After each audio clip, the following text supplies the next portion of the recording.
Greetings and welcome to the Department of Tangents podcast, a conversation with writer, director, producer Christina Raia, featuring new music from next week's guest conversationalist, Karen Hagloff. I'm your host, Nick Zano. If you follow the Department of Tangents blog, there's a good chance you've seen some of Christina Raia's work. I featured her delightful ghost story, Hello, on October 23rd of 2017, and another of her horror shorts, Night In, a month later. This past November, Raia debuted a different kind of film for her, a heist film called Enough with an ensemble cast. Raia says she loves to direct horror, and she's got a new horror short called Gaze and a new horror comedy feature called Silent Night in the works, but she also hates to be pigeonholed to any particular genre or style. Which is why on May 7th, this week, she released a feature-length family dramedy she directed called About a Donkey, written by Kelsey Robber.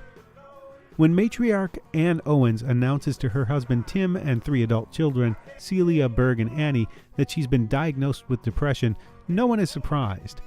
Ann has been keeping to herself for a while, and the kids treat the announcement with humor. What does surprise everyone is Tim's announcement that he has bought a donkey, one with deep brown eyes, just because he'd always wanted one, and he truly thinks it'll help. Mostly, it'll help Tim feel a bit more useful having something to take care of now that his kids are grown up and he can't figure out how to help them with their problems.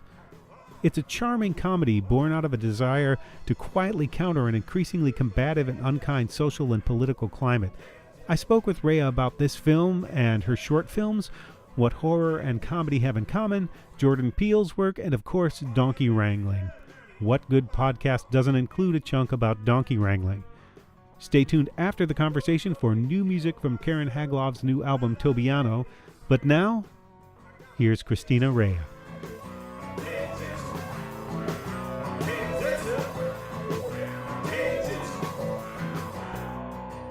So the new film is about a donkey, and what would you say this story is about? It's an inclusive ensemble comedy about a family that's, struggling with different things and feeling kind of stuck in life. And the father, in a sort of midlife crisis, decides to bring home a donkey, and it shakes up everyone's lives.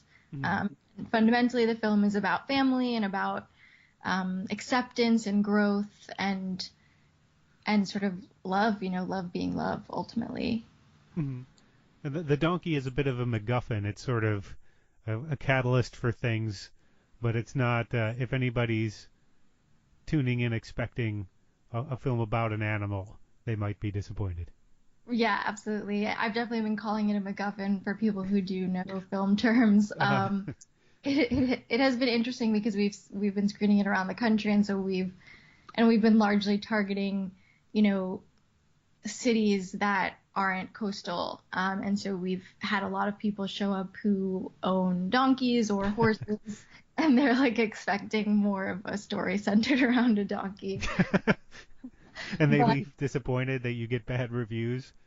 No, actually, most of them are very touched because the film is very pro-donkey, even though the donkey doesn't get very much screen time. It is kind of like, a sweet animal like a donkey can change your life, can make you feel, whole again in a way. And a lot of people who rescue donkeys, we've found, are people who later in life, like they're retired or they've had a career change and they realize that there was sort of, everyone loves horses, but donkeys are kind of overlooked. And so most of the people we've met that have gotten donkeys are kind of like Tim in a way in the film, the father in the film. Mm-hmm. And so it really resonates with them. And I don't know, it's been really positive. It's been cool. But yeah, it is very much about the people around the donkey, not so much about the donkey. It is an adorable MacGuffin, if a MacGuffin. It's a very cute donkey, and as Tim says, with the dark eyes, What is his? He says it twice in the film about her, how he deep brown eyes. Yes, how he sort of falls in love with the deep brown eyes. Where did this story start? Where did it come from? So it started with Kelsey Robber, who's the writer of the initial screenplay. She and I met in a TV writing class back in college, and in 2012 she was visiting home with her parents, and her dad had read an article about donkeys and kind of the historical relevance of donkeys, and how, like, before there were cars, they were, really useful for, moving stuff around and, like, getting to places, and just generally were very useful animals, but have since kind of been forgotten, though at least in American culture they're definitely more relevant, I would say, in other parts of the world. But he was just, like, very interested in this article, and they had never had a pet before, her whole family, like, they've never had dogs, cats, nothing. And he was like, I think I might want to get a donkey. And she found that really funny, especially because they have no experience with animals. And so she took that idea and put it to paper. And the characters are not directly her family, but they sort of are pulled from, extended family members and kind of composite characters. And it's very much like her imagining what it would be like if her family ended up getting a donkey. Yeah, I was going to ask if these characters have real life inspirations, because it's a family that can be fairly sarcastic with each other, and they can sometimes hold a grudge or two, and they can be a little brutal with each other in some circumstances. Yeah, I think, the mom, for instance, is not based on her mom. Her mom is so lovely. It's based on her mom's mom, she has said. And so there are definitely that sort of sarcasm and dryness is definitely pulling from certain interactions within her family. But I think also Kelsey just has, like, a very snappy, witty way of speaking and writing, and we both love, we grew up watching comedy TV sitcoms, and just, like, that's really what we bonded over initially when we met in school. And I really loved that was the way that this family communicates, because they're not all really comfortable with being vulnerable. And so a big part of how they not only just, like, generally converse with each other, but also kind of support each other is through these, like, backhanded, sarcastic remarks, because ultimately they are there for each other, even though they're, like, very snippy and punchy. And I just thought that was, like, a fun dynamic to kind of have it be this dialogue driven film, but there's all this, like, depth and like, backstory and interesting dynamics happening under the surface for the actors to play with and bring out. Well, in that first scene, they're all talking, and Anne, the mother, says she's officially been diagnosed with depression, Mm-hmm. and her family's reaction is basically, well, yeah, you never leave your room. We all knew this already. And it's a little, you handle the topic of depression with humor, and it can be a little bracing in some scenes. Was that difficult to direct? It was, I would say, we have been very hesitant to market it as a film about depression, just because it looks different for everyone. Depression looks different for everyone. And for some people, it is absolutely a chemical imbalance, but there's also, like, environmental issues. There's also just sort of, as you age and external factors influence the way that you feel and sort of your relationships. And so there's just so much at play.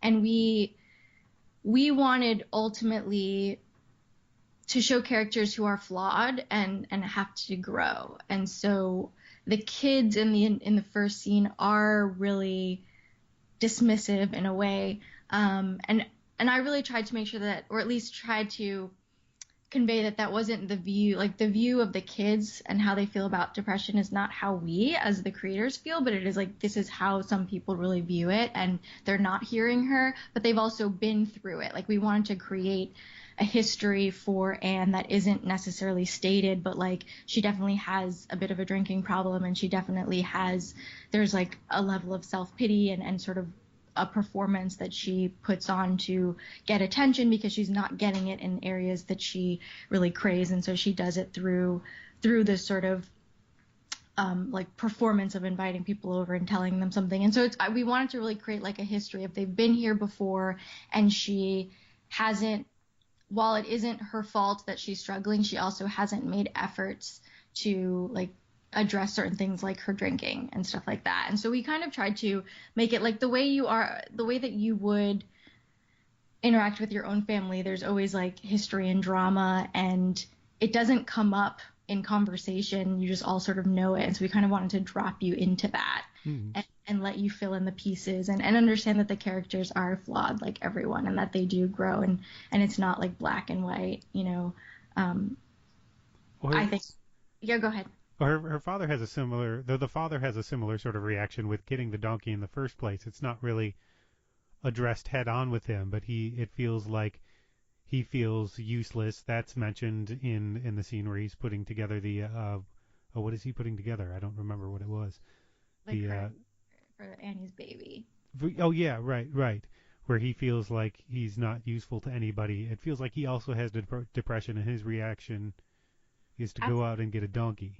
Absolutely, and we wanted to really show that, again, like these are two examples of two people that would be considered depressed, but they're portrayed differently. They kind of manifest differently in different people and the actions that they take. And ultimately, I was really trying to not like solve it for anyone, but show that taking actions, like if you have ever struggled with depression and you go to therapy, like your therapist will tell you to focus on achieving an action, like opening your mail or something like that. Just sort of focus on something, one step of progress. And so in Tim's case, it is like a drastic action that he takes of change. In Anne's case, it's like overcoming an obstacle, like with a frog or something. And also she does she does make an attempt to stop, you know, drinking, and like I tried to play with different things. And also she's taking medication. Like we do establish that in the first scene that she has been given actual medication. So there are different layers to it. Like animals in general are often used as therapy animals, and so I wanted to show that like different things can help different people. It's not often just one thing, and that it's not like a you're cured situation, but you're just sort of working towards feeling better and doing better. And every character has their problem to work through, and Cecilia has her lack of a job that everybody's always complaining about, and plus that delightful romantic subplot where she's trying to figure out if the woman she's attracted to at her grandmother's nursing home is also gay. And you've got Burgh, who's sort of ashamed of his relationship, or at least doesn't put it in the forefront in a way that's healthy. And then Annie, who's the one who's the tight ass of the group, who we find out maybe is a little bit ashamed of something she did. I don't want to give away the plot point of sort of what happens with that. But everybody has their problem to work through in this in 117 minutes. Yeah. I mean, yeah, we wanted to just sort of be like it's a bit of a turning point for all these characters, and obviously they've been existing before it and they'll continue to exist after it, and we wanted to just sort of tell this story where I feel like that's just family, you know, like my family always has some drama going on that I'm like aware of and talking about with different members in my family, and sometimes it's big drama and sometimes it's little drama, but fundamentally, like we all always come together and love each other even if we don't always like each other, and so we wanted to really just tell a story about a family, and also just like a hopeful story, and show that you can come together and you can find acceptance even if you don't always agree or don't like identify with certain things. I mean, a big motivation for us was just like after the 2016 election, we felt kind of hopeless and wanted to make a film that we felt could bridge some gaps and create some conversations and would give us something productive to work on and be hopeful about. What are the direct ties to the election, would you say, or is it just that general feeling of hopelessness? Well, I mean, at the time so the script was originally written in 2012, and Kelsey and I, you know, went back and forth. I gave her notes and we submitted to some festival or screenwriting competitions and got some feedback and incorporated that, and it evolved over time. And then in 2016, we were like, we just need to do it because, you know, we're not going to get like $250,000 to make this film like we would like, so let's figure out how we can do it, on what we could raise through a crowdfunding campaign, which is, how we made the film. Because it felt so timely. It felt like there was a lot of hatred being spread and sort of embraced and endorsed across the country, and that was really troubling, and it felt like we were moving backwards in terms of acceptance and tolerance, and like most of our production team, or at least half of our production team is made up of queer identifying people, and like we're a very inclusive crew and cast of people of color, and majority women worked on the film. And so it was just like we were all feeling very, very helpless, like we didn't know what we could do to spread some empathy, and this film felt like an opportunity to do that, because it is like this sort of nuclear family that I think you see in films a lot. It's a white family, and it seems like on the surface, at least in terms of when you first start watching it, it feels very like old school in a way, and it's like very heteronormative in its portrayal, but it actually is very inclusive, and I really wanted to show a family that's like this. It's moving towards what I think the future is, and like what America is, and what makes America great is that like we can all mix together and be together and love each other. And like I'm a person of multi-ethnic identity. I grew up not fully being embraced, but I feel very at home in my bubble of New York, where people are very diverse and accepting. But that's not the case. When I travel around the country, I don't always feel that. And so I guess we just wanted to use this film as a way to like do our part to help people maybe identify with characters they wouldn't normally, and to just like, I guess, plant a little bit of seeds for empathy and acceptance. And I feel like after our festival run, we've been on the circuit for a year, we have had some wonderful experiences of doing that in more conservative areas. There have definitely been some challenging moments within that, but a lot of really inspiring moments that felt like we did what we set out to do. Do people recognize a political subtext to this generally, or do they just see it as a generally hopeful piece of work? So it varies. Like younger people, especially more diverse people, see it as just like a sweet, hopeful film. The older generation has called it political, and some people have said that we have a very strong agenda, and they kind of say that word with like a negative connotation. For the most part, though, people have been wonderful, but they're definitely, like, we've gotten some comments where people have said, where they felt, I don't know if tricked is the right word, but they weren't expecting that it was going to have a love story between two women, and so that's not something they would have chosen to go see, but it happened to be in this movie about a family. And what I think is wonderful is that for the most part, people have sat through it, even if they weren't on board for that when they walked in the door, like they didn't know that that's what they were going to be seeing. But a big part of our mission was that love is love, and that like we shouldn't have to warn you or tell you that there's a love story between two women, because you would never expect that for a love story, heterosexual seeming love story. And so with that, like, that has been interesting from older people, and I don't know, some stuff has been definitely disappointing, where like the fact that without us, like, it was a conscious decision for me, just because I don't see interracial couples reflected on screen very much.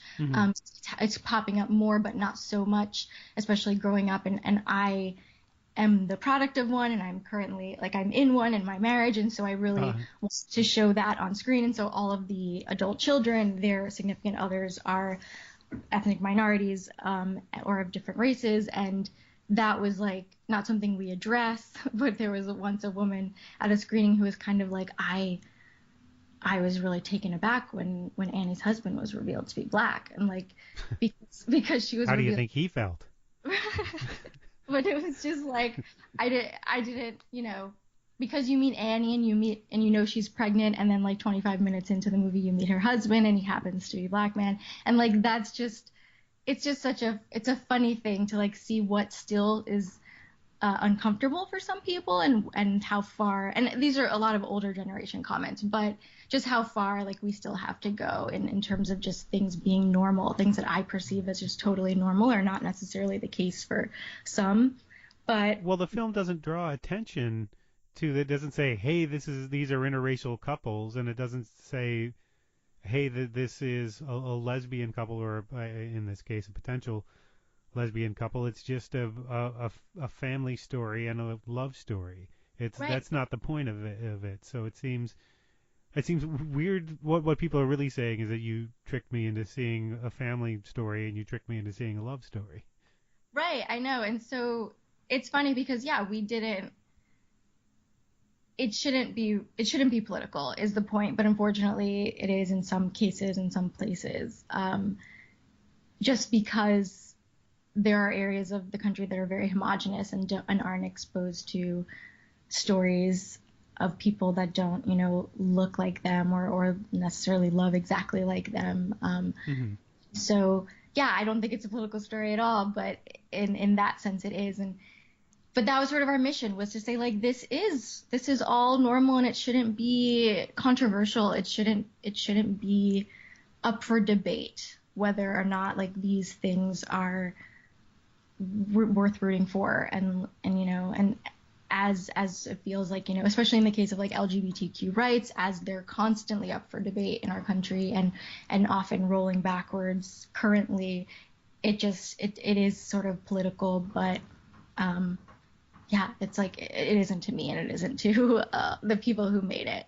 But it has given like a sense of purpose to our film, because yeah, it's a sweet story, and we definitely wanted to showcase depression in different ways, and we wanted to show different generations of people and show that like, your love life doesn't stop mattering once you hit middle age and those kinds of things. But fundamentally we just wanted to tell a sweet story about family and love. But the fact that it does have these things that maybe push buttons for people, it has given us a sense of purpose with our distribution and with just like our festival run and how it can be bigger than just this movie that we made and have a bigger impact. And now that it's going to be available streaming soon in May? Yeah. On May 7th, we're going to release it on Vimeo On Demand and VHX, and then a couple weeks later, it'll be on Amazon Prime. So then you get to see all the Amazon comments. Yeah. We'll see. We'll see how that goes. This feels very much to me like, other than, the livestock, stage play. Mm. Is that something that you've heard before, or something that influenced you? Yes, so some people have definitely said that because it is dialogue driven and it is very static and set in, though many locations, they are like repeating locations and single, we don't really follow characters like walking to and from places. I love theater when it's excellent. I don't personally direct it. It was interesting because I had to make a lot of decisions based on budget in terms of how we shot it and what we could pull off, because the film was made on, $20,000 and everyone was paid on that money. And so really that's where the money went. And so it was kind of like, okay, we don't have the time or the money to move the camera as much as I would like and to create the lighting necessarily that I would like in all the scenes. So we used a lot of natural light and we were really on sticks most of the time. And so it does have a very stage play kind of feel to it. I think that's cool. I think we get more than that. We get like TV, like it feels like a TV show, especially because it's an ensemble and we have these storylines that could roll out into other things if we wanted to. And so that's something we hear more. But yeah, like we knew that going in, we knew we were making a talkie film, and I love talkies, but I know that's not for everyone. And so it's been interesting. For the most part, people say that they really are into it, but there are definitely people that probably think it's, too much talking and not enough of what makes film. I did try to, like, the script initially was Kelsey's original script was just like all talking, and in fact the donkey was in it even less. she was only in 2 scenes, but I added a few of the quieter moments, and particularly the scenes with the donkey. That was all added in production, just to like let the film breathe a little bit and sort of give some visual life to it beyond the scenes with all the characters talking, and also just to capture the donkey as much as possible, and and show like Tim bonding with her, and the townspeople coming by and getting to engage with her. How did you get a donkey on a budget? How did that work practically? So that was always the big struggle.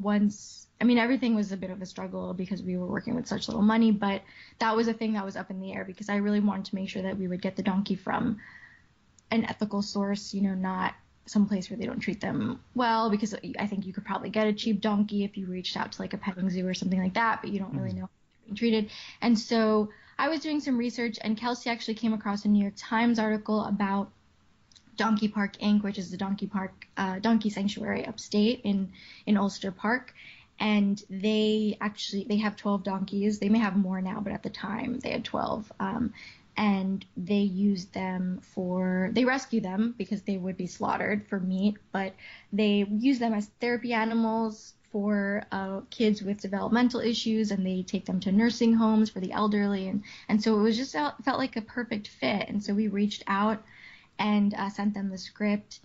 And Steve, who is the founder of Donkey Park, is interesting because he has a very similar story to Tim. As I said earlier, he retired and kind of came across his daughter was working on a paper for school about donkeys, and he found that really interesting. So he got a donkey, but then he was told that they're companion animals, so you have to get 2. You can't have just one. And then he got a companion, but then they weren't compatible. So then he had to get 2 more to be compatible with those 2. And then very quickly he ended up with 12 donkeys. And so it was very funny in and of itself. But he loved our story, and he loved that we were, highlighting donkeys as pets that you can take care of, because he felt like, people don't really appreciate them as much. And they're often kind of like punchlines, like, you're just like a jackass and that kind of stuff. And so he really wanted to be part of it. And so we offered, to pay for their, commute to bring the donkeys down to Long Island, where we shot most of the film.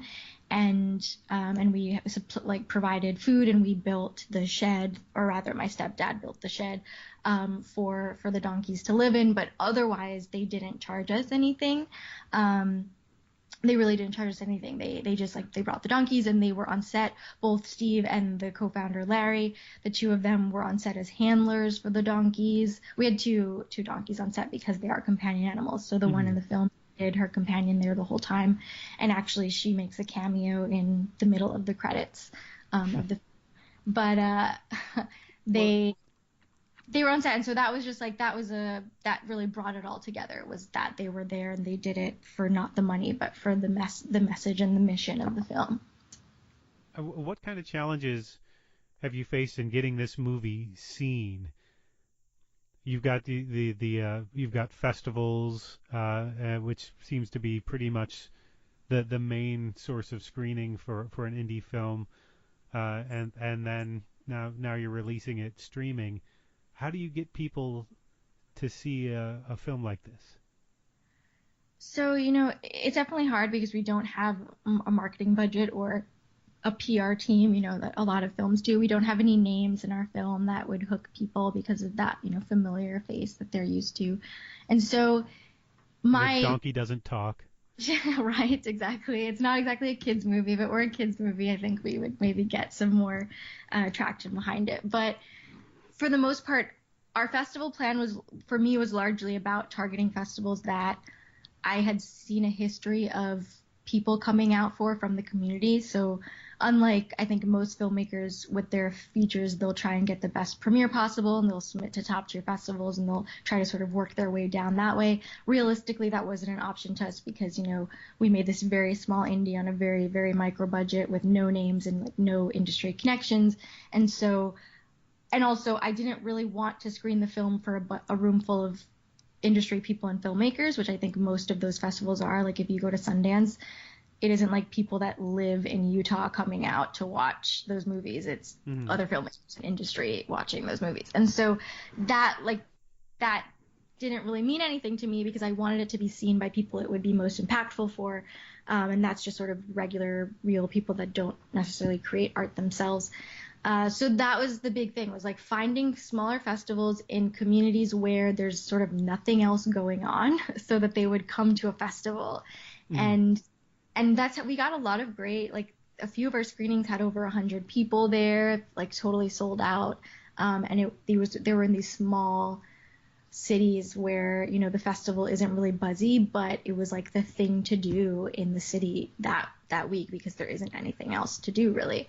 And so that's sort of, we've had so far 14 screenings. We're about to have our 15th, our last one in Michigan next month, or this month. It's April now. And so that's really been that. And then once it's online, I'm going to rely a lot on targeted ads. You know, I've tried to be I did a lot of questioning of people who liked the movie to try and find out other things they're interested in, so that when I put up ads like on Facebook and on social in general, I could target people based on, you know, pages they like and other points of interest. So I could be really strategic about it. So I'm not just like showing it to everyone, because then I'm just going to end up with like a bunch of bots, you know, the way that it works. But if I can be really, really, really targeted and specific, I think it'll go a long way. And that did work a little bit with our screenings. Like we did experiment with some targeted ads during our festival run. And then it'll really be word of mouth. You know, the good thing is that it was crowdfunded by over 200 people. So, you know, hopefully those 200 people will be excited to spread the word for us. And I've been working to really make them feel included in the process, so that they have been engaged over the last 2 years since we wrapped production. And so that's word of mouth will really help. And I've been trying to get people to, you know, write us some reviews on IMDb, because I know that helps once you're on Amazon, and just things to show like momentum to kind of make these algorithms work for us, because it's not really our star power that's going to do it. And I've asked you this before in email interviews, but you've directed horror, you've directed comedy, you've directed a heist film, and this is sort of I guess you would say a family dramedy. Would that be fair to say? Yeah. Or is there a different word where I think the comedy is first? You can't really put comedy first, because then it's drama. Dramedy, yeah, definitely. Yeah. What do you look for when you're choosing a project to direct that you didn't also write? So, you know, I rarely direct stuff that I didn't write. The only stuff I've ever directed that I didn't write has been written by Kelsey Rauber, who we worked on a web series together that we co-created. She was the writer on, I was the director. We've made 2 shorts and a pilot together. And so really it comes down to like, do I love the writing? And I love Kelsey's writing, and it makes sense to me because she has such clearly defined characters, but she almost exclusively writes dialogue. So it gives me a lot of freedom as a director to come up with the visuals and that aesthetic, and it doesn't like tie me into an existing vision. And also just like the writer being collaborative, like she's very open to my feedback, and it isn't like, you know, she's not hiring me to direct her thing. I'm taking it on as the director to produce it and bring it to life.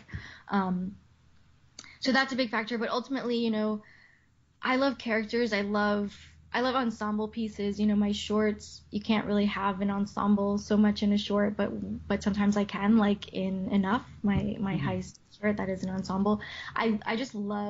I love putting characters together and having them interact and like seeing what's going on under the surface versus what's coming out of their mouths. And that's always going to appeal to me. I generally do, when I write myself, I tend to write horror or horror comedy. But sometimes I find myself writing something totally different, or, you know, being drawn to something totally different. Kelsey is specifically a comedy writer, and everything we do together, it has been comedy for the most part, and has been LGBTQ inclusive because she's a lesbian, and we both care about that representation. And so really it's just like, does it make me feel, does it resonate with me in some way? do I just want to bring these characters to life? And it always comes down to character for me more than anything else, because that's what hooks me, is the people. These people, do I feel like I know them and want to show the world to them?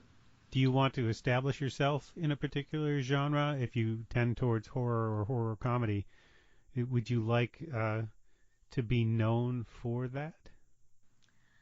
I mean, I would. I I don't want to ever be put in a box or be told that I can't do something simply because I mostly do one particular thing. And so a lot of my career is kind of like, I'm going to take this on now because it is a little bit different from what I've been doing recently, and I don't want people to think I can only do that one thing. But if people wanted to pay me to direct my work, like my screenplays, and they were like, but you can only do horror comedy, I'd be like, great, I'm in, because I love horror and I love horror comedy. But I also, like I said earlier, I grew up watching sitcoms, and I love the idea of like having a super inclusive sitcom one day, and maybe it'll be like kind of a dark comedy, but it wouldn't maybe be a horror film. So yeah, I think that a lot of people use horror as a way to break into the industry, and then they leave it behind because there's this like really obnoxious, dismissive quality within the mainstream industry of horror. And it's changing now, especially with like Get Out. People are embracing it more, but there's still this like distinction they make that is really frustrating, of like elevated horror, when in reality horror is just awesome. And so for me, I would never be that director that's like, oh, I made my horror film, I've broken in, and now I'm going to abandon it. I will always continue to make horror films, but I don't want to limit myself or have anyone else limit me, if I can avoid it. Well, and Jordan, sorry. No, go ahead. So to say, Jordan Peele is kind of a one-man wrecking crew right now in terms of trying to break down that stigma against horror. I don't know if you've seen Us yet. I have, yeah. But I thought I don't know what you thought of it. I liked it very much. And then we're talking on April 1st, and today The Twilight Zone debuts on CBS. Yes. Yeah, I mean, absolutely. I'm a huge fan of Jordan Peele. I also love that he started in sketch comedy and like started by subversing, like being really subversive and subverting all these tropes within a bunch of different genres through a comedic lens, and then sort of shifted into making these excellent, incredibly compelling and well done horror films. And The Twilight Zone, I'm trying not to, I'm trying not to compare it to the original or like have really high expectations, because I'll probably be disappointed. But The Twilight Zone is like a huge part of why I wanted to make movies and write as a kid. And so it's like, that's up there for me. Was that where you sort of got into horror? It is somewhat. So the first horror movie I ever saw was Pet Sematary when I was 5.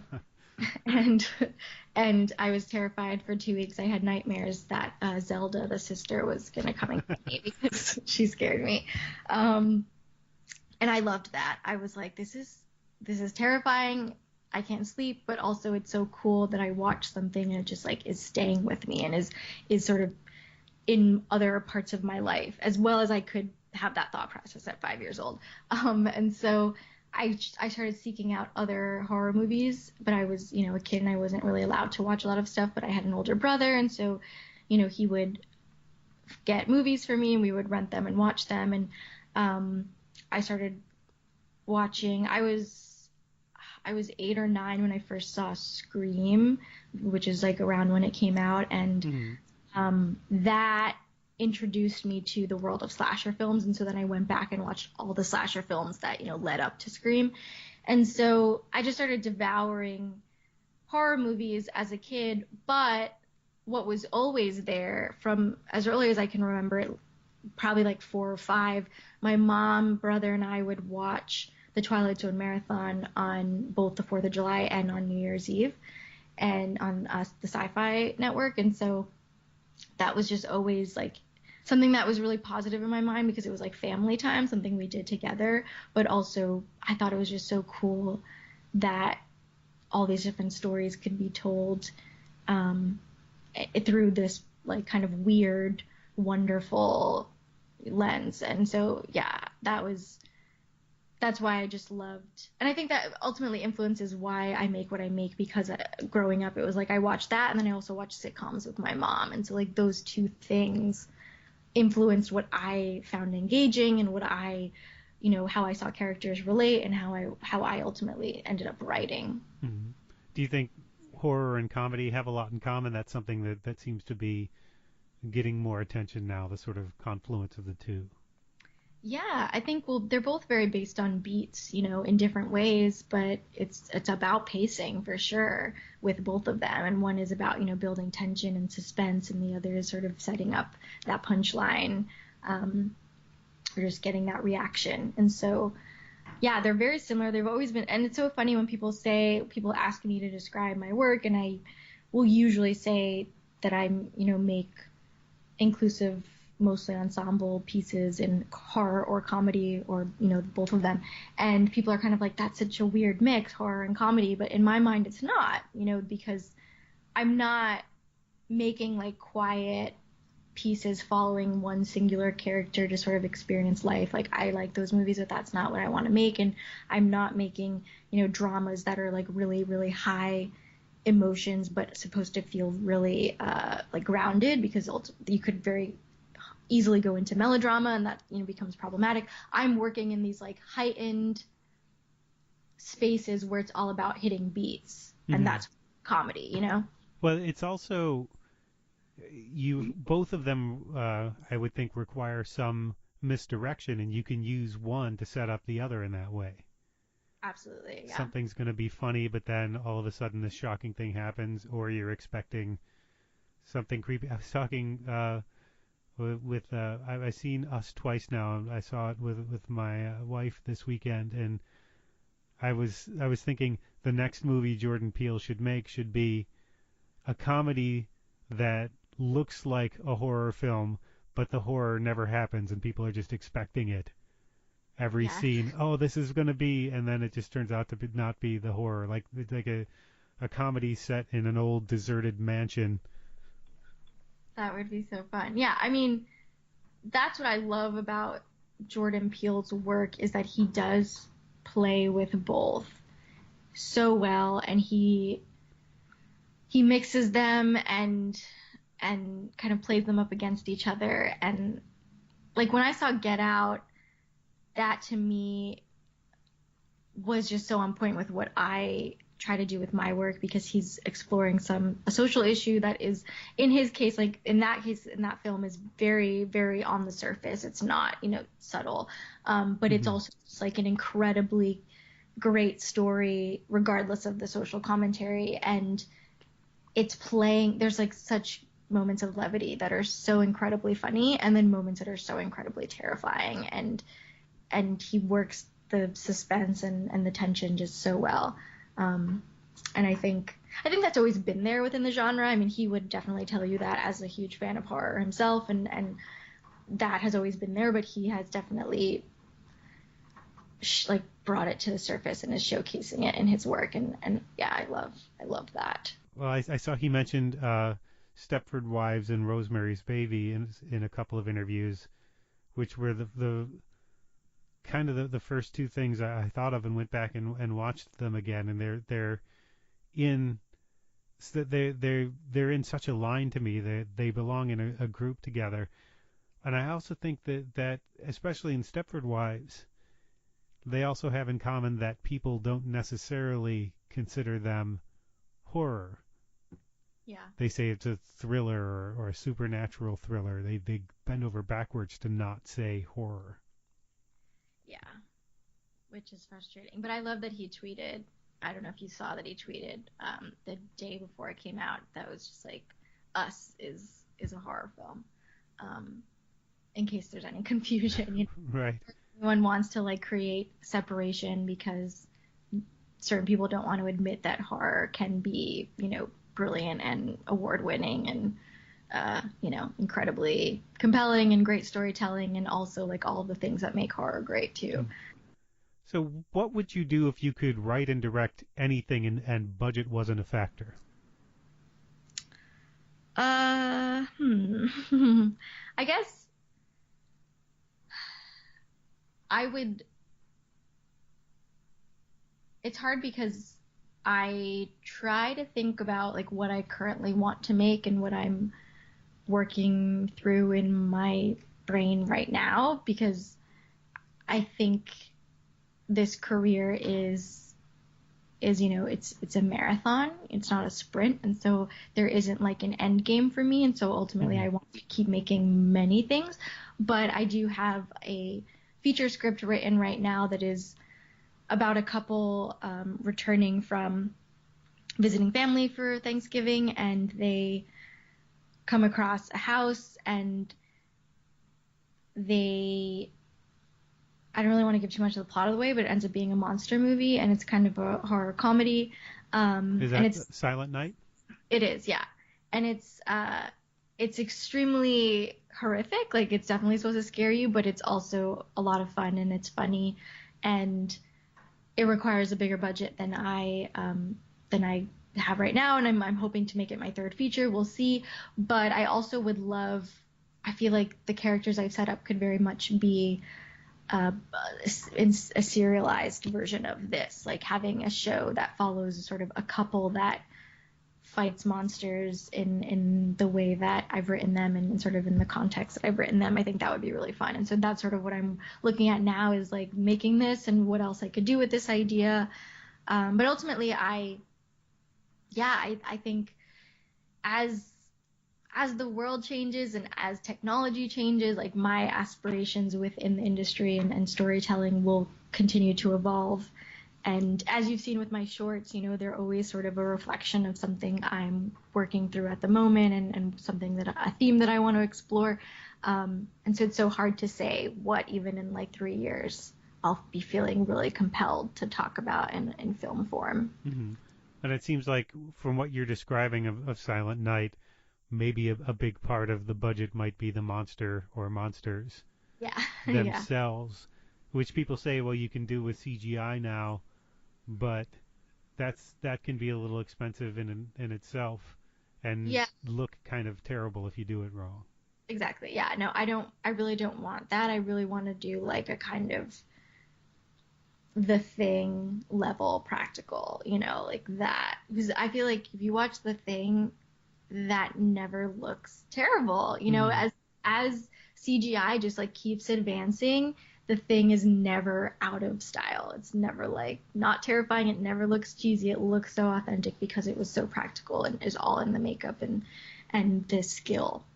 And plus in the movie making itself, I think if they were to have shown you, this is another thing that Coscarelli talks about in his book, is he was brought on to direct Silver Bullet, and then unceremoniously dumped for the project. And one of the arguments he had is that the producer wanted the wolf to be shown in full shot and full frame in the very beginning, in the opening of the film.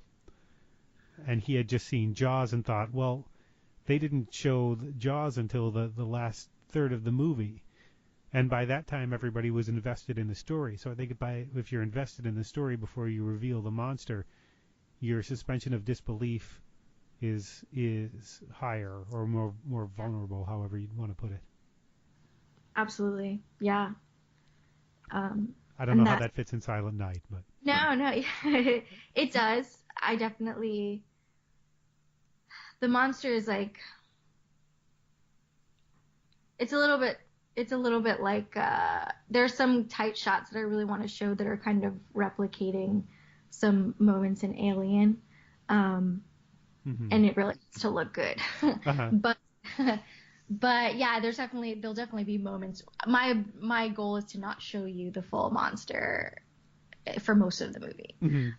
But even so, even what you see, I really want to have an impact. And then other things like I've paid, all of my films, I pay everyone, but I don't pay them, standard union rates. They're all non-union. I love the actors I work with. I would love to get actors that are maybe more like on the cusp of up and coming, so that maybe I would get more recognition and go a little bit farther within the festival circuit and distribution with my films. And so all of that requires more money. And then there's just some like safety factors that I cannot compromise on. Like there's a scene within the movie that involves fire, and so certain things like that I just need more money in place. And so I'm hoping to marry my kind of DIY, like knocking on doors to get free locations and support, like marrying that with a producer who has access to like real funds so that we can get a film made that still looks and sounds and feels like it was more than it was, but is actually a legitimate like micro budget, you know. And you have a horror short coming out later this year as well, The Gaze, correct? Yes. I shot it in September of 2018, and we wrapped post in February, and it was actually my first time playing with visual effects. There's like a transformation that happens in the film, and it's supposed to be a kind of throwback to like Goosebumps level of CGI. Like at the time, it's supposed to be kind of fun. It's like intentionally campy, but it's also actually creepy. And so it was my first time shooting for like the post visual effects, and so I learned a lot, and I think that was good prep for future work and even some of the stuff I would have to do in Silent Night. But I'm excited about it. It's 5 minutes and 5.5 minutes, and I just a couple weeks ago started submitting it to festivals, so I won't hear back until the summer, but I'm hoping we'll have a nice run for it, and I'll be able to talk about Silent Night with people on the festival circuit, especially at horror festivals, and hopefully, find some avenues for support to get that off the ground. And in the meantime, there are a lot of your shorts that are available online to watch now, including Night In is available, correct? Yes, Night In is.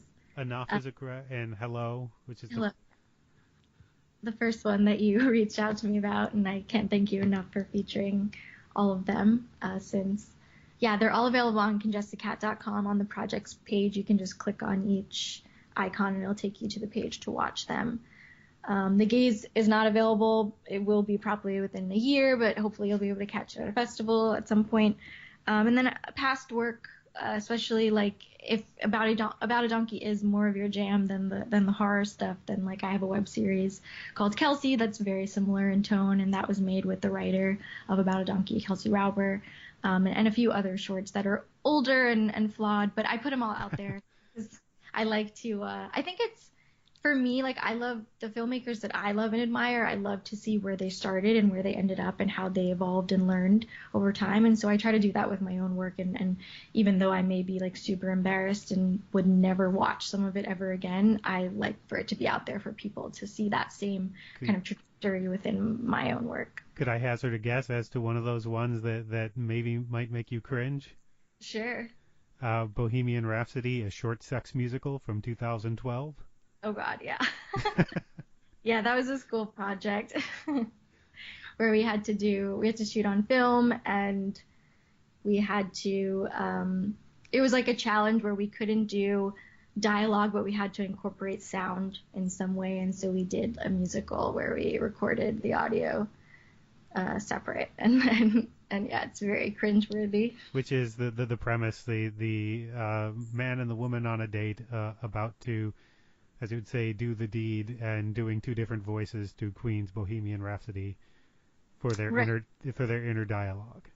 Yeah, we changed the lyrics to Bohemian Rhapsody, and yeah, their inner dialogue of like prepping themselves up for the big moment. and Hello, on the other hand, is one that I would direct anybody to see. The first time I saw it, it was at a festival in Boston, actually. I'm trying to think of which one it was that I saw it, but it's a delightful. It's got a horror premise, but it's mostly sort of cute and comedic. Mostly. Yeah.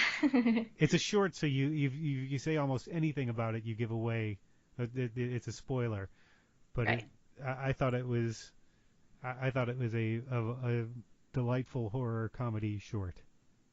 Thank you. Yeah, I think it's been fun.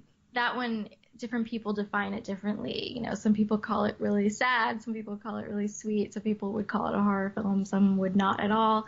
And so it's been fun with that piece in particular, seeing how people read into it and how it resonates with them. And seeing it with an audience is sort of my favorite thing, just because there is one particular moment that makes it qualify as a horror film. Mm-hmm. That just gets a great audience reaction. It's a horror tragic comedy, maybe. Maybe you could put it that way. Yeah. All right, so you mentioned Congested Cat as a place where you can find some of this stuff. Is there anywhere else people should look for this stuff coming up? My website is ChristinaRaia.com. It's pretty much the same as Congested Cat, except Congested Cat also focuses on Indie Works, which is a monthly screening series I run. And my website highlights where I'll be teaching as well, because I teach crowdfunding and distribution workshops through my job with Seed and Spark. So those are sort of the two things. If you're interested in more of my work and what I do collectively with my collaborators, check out Congested Cat. If you're interested in like chatting with me and finding out where I'll be and online, how to reach me, check out ChristinaRaia.com. Okay, well, thank you for doing this interview. I appreciate it. Yeah, thanks so much for having me. I look forward to The Gaze and when Silent Night finally comes out. Thank you. An arrow to the head isn't always a trick. Thanks again to Christina Raia for the conversation and for all of her wonderful work. You can find out more about her and her movies at congestedcat.com and find her on Twitter under @CRAIA9. You can also find Congested Cat on Twitter under @CongestedCat. And if you liked this or any other episode of the Department of Tangents podcast, please subscribe and or give us a positive rating on iTunes and Stitcher. This is one of the best ways to let other people know they should tune in and give us a try. You can also find videos, reviews, and all sorts of horror, comedy, and music-related content at departmentoftangents.com. This week's featured track comes to us from next week's interview guest, songwriter, guitarist, and full-time oncologist, Karen Hagloff. Hagloff has a great story to tell, starting in the Minneapolis music scene and moving to New York to join Band of Susans before leaving music to study medicine.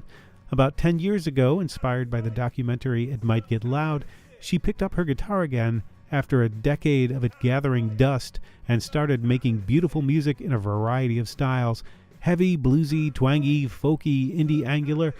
Our conversation was about a donkey. Our song is about a horse, particularly one with white and brown coloring.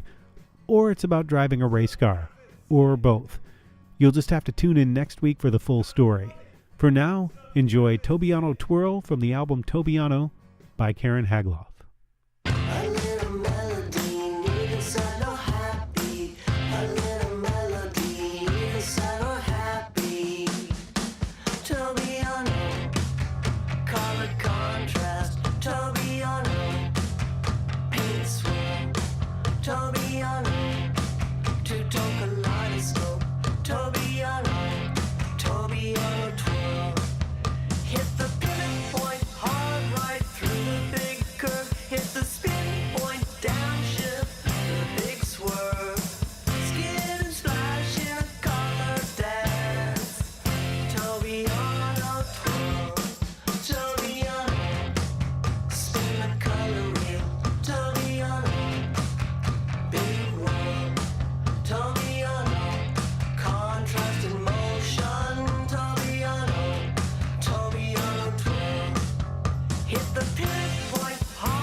Neil Young.